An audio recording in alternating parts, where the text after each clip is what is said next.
नमस्कार दोस्तों, जय हिंद, वंदे मातरम। दोस्तों, आज के हम इस वीडियो में आपको बताने वाले हैं कि एसएससी जीडी का जो कि एग्ज़ाम चल रहा है, उसमें जो कि मैथ का क्वेश्चन आता है, उसमें जो कि इम्पोर्टेंट फार्मूला होता है, जो कि बिल्कुल फार्मूले बेस पे क्वेश्चन आता है। जैसे कि अगर आपको फार्मूला याद रहेगा तो बिल्कुल 5 से 10 सेकंड में आप उस क्वेश्चन को सॉल्व कर सकते हैं।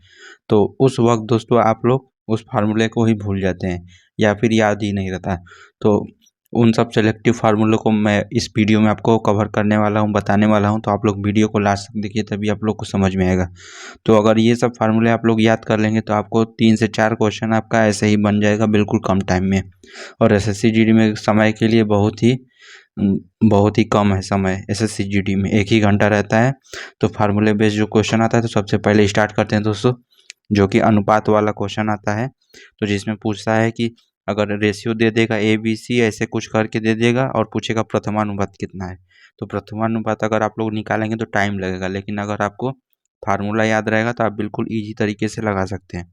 तो प्रथमानुपात का मतलब कि प्रथम अनुपात जो जैसे कि ABCD ऐसे होता है, तो इसमें प्रथमानुपात यानी कि प्रथम वाला जो कि होता है वो प्रथमानुपात होता है।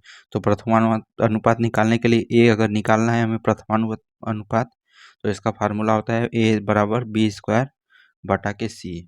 ये आपका फार्मूला हो गया प्रथमानुपात के लिए। अब इसके बाद आता है द्वितीय अनुपात। तो द्वितीय अनुपात निकालने के लिए द्वितीय अनुपात का मतलब कि ये वाला होगा, सेकेंड वाला।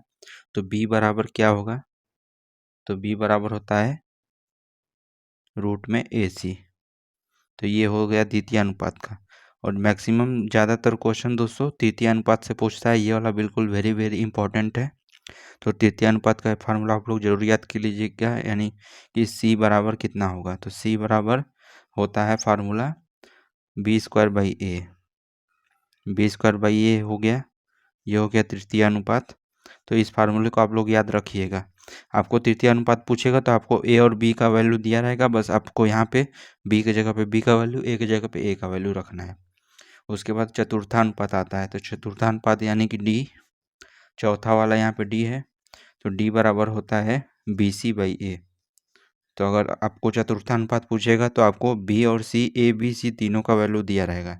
तो इससे आप लोग सॉल्व कर सकते हैं बिल्कुल ईजी तरीके से।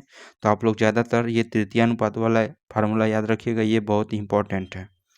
तो चलिए अब बात करते हैं दोस्तों, जो कि आता है माध्य, माध्यिका, बहुलक, परिसर, ये सब आता है। तो माध्य वाला अगर आएगा तो पूछेगा, जैसे कि आपको कोई भी नंबर देगा 2 3 4 5 6 8 ऐसे करके आपको नंबर दे दिया रहेगा 10 3 2 3।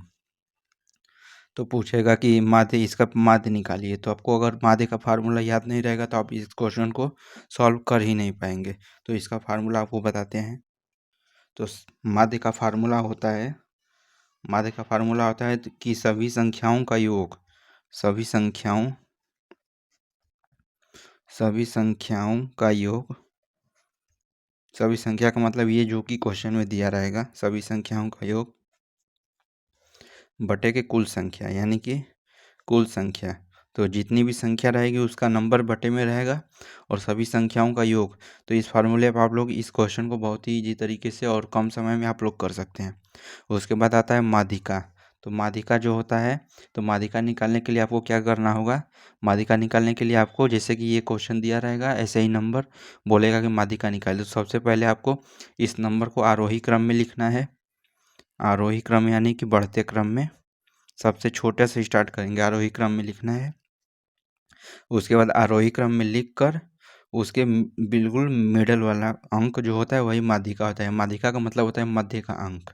तो आरोही क्रम में लिखने के बाद आपको जो कि सब इन, जैसे कि यहाँ पे 2 2 4 2 6 2 8 2 10 है, मान लीजिए यहाँ पे 3 है, 11 हो गया। तो यहाँ से आपका छठवां नंबर जो होगा 2 2 4 2 6, ये वाला जो है आपका माध्यिका हो जाएगा। लेकिन इसको आपको पहले आरोही क्रम में लिखना होगा। तो आरोही क्रम में लिखकर आपको एकदम मिडिल वाला अंक जो होता है उसे माध्यिका बोलते हैं।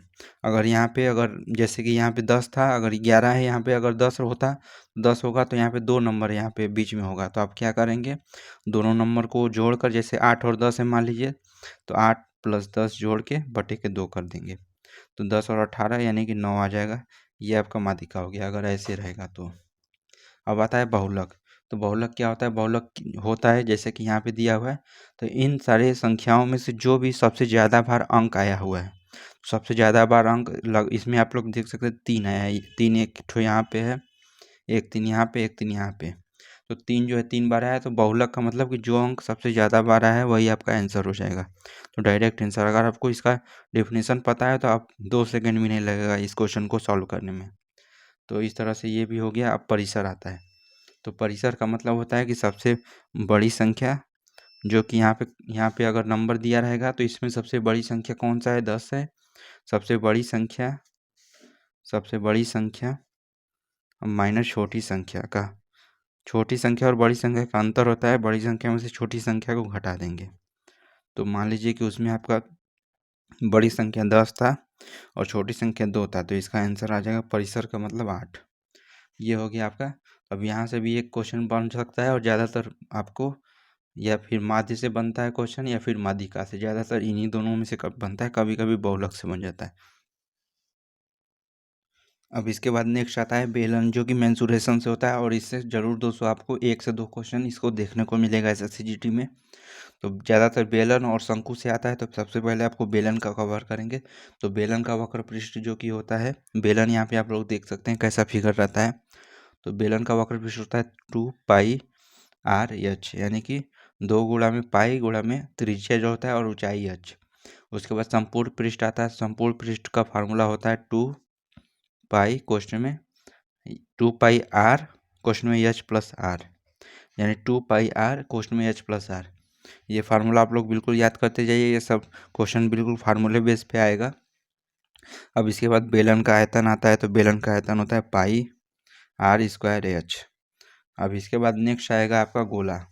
तो गोला के लिए संपूर्ण पृष्ठ और आयतन होता है, तो गोला का संपूर्ण पृष्ठ होता है 4πr², और आयतन होता है 4/3, यानी 4/3 πr³।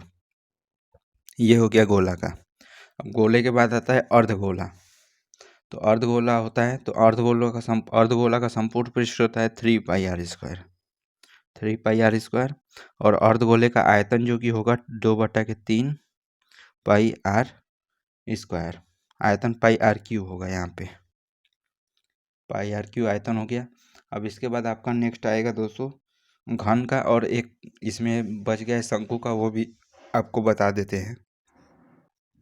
अब इसके बाद आएगा घन। घन का आपको बताते हैं, तो घन बिल्कुल इस तरह से रहता है, देख सकते हैं आप लोग बचपन में भी ऐसा डब्बा आप लोग बनाए भी होंगे करके।